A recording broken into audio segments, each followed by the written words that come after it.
नमस्कार मंडळी, आज आमच्या अमोलचा बर्थडे आहे.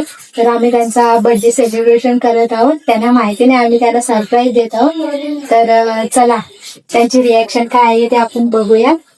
तुम्हाला दाखवते आई आणि सोनीताई कशा तिकडे तयारी करत आहे. आई आणि सोनीताई त्यांच्या बर्थडेची तयारी करत आहे. बर्थडेची तयारी जोरात. हे आरतीचं ताट इकडे तयार केलेलं आहे. इकडे केक आणला त्या बघा. त्याच्यावरती नाव घेऊन आणले आम्ही उकडीचा मोदक. म्हणजे मी बायको त्याची उकडीचा मोदक ह्याच्यावर उकडीचा मोदक टाकले.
आज तुमचा बर्थडे आहे तर तुम्ही 2 शब्द बोला.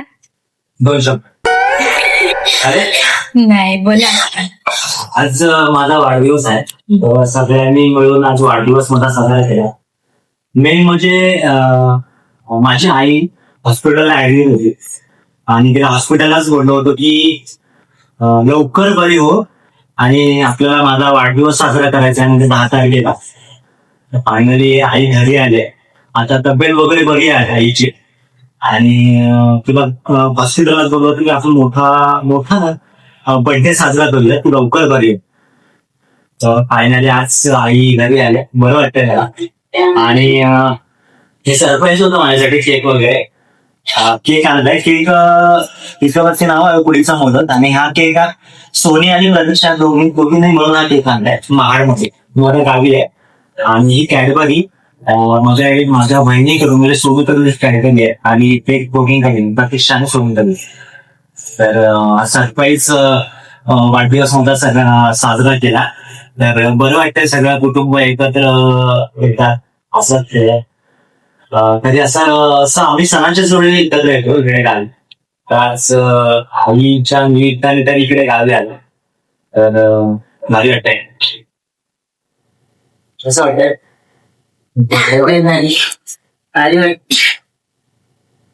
पप्पांचा कॅमेरा मस्त आहे. पोरं गावी आली मग निमित्ताने त्या निमित्ताने तरी बर्थडे सेलिब्रेट करायला मिळालं. सुद्धा नाहीतर आम्ही एकत्र नसतो. मुंबईला आम्ही गावी एकत्र बर्थडे सेलिब्रेट करायला मिळत नाही. मुंबईच्या बर्थडेला पण आम्ही जाणार होतो पण कॅन्सल झालं. आम्ही पुण्याला गेलो म्हणून आता मुलाच्या बर्थडेला तिथं एकत्र सेलिब्रेट केले. तुमच्या मुलाचा वाढदिवस आहे तर 2 शब्द बोला. अत्यंत वाढदिवस दैनपोलीने ठरवला, केक वगैरे आणला. मला सुद्धा माहिती नव्हतं. तर ते सरप्राईज दिला आणि साजरा केला. कसं वाटलं तुम्हाला सरप्राईज? वाटला मस्त ना. आई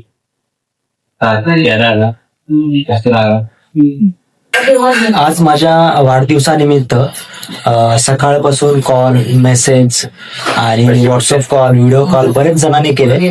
तर सगळ्यांचे मनापासून आभार मानतो आणि सगळ्यांनी असंच प्रेम, आशीर्वाद सगळ्यांचं राहू द्या माझ्यावरती. आणि सगळ्यांना रिप्लाय करता नाही आलं मला, कारण घरी पाहुणे वगैरे येत होती आईला बघण्यासाठी आणि त्याच्यामुळे मला शक्य नाही झालं तेवढं सगळ्यांना रिप्लाय देणं. तर सगळ्यांना खूप खूप आभार आणि असंच प्रेम, आशीर्वाद राहू द्या. तर धन्यवाद. आणि तुम्हाला ही व्हिडिओ कशी वाटली नक्की कमेंट करा, लाईक करा, शेअर करा आणि सबस्क्राईब करून ठेवा, जेणेकरून अशा नवनवीन व्हिडिओ तुम्हाला बघायला मिळतील. बाय आणि हो, काळजी घ्या.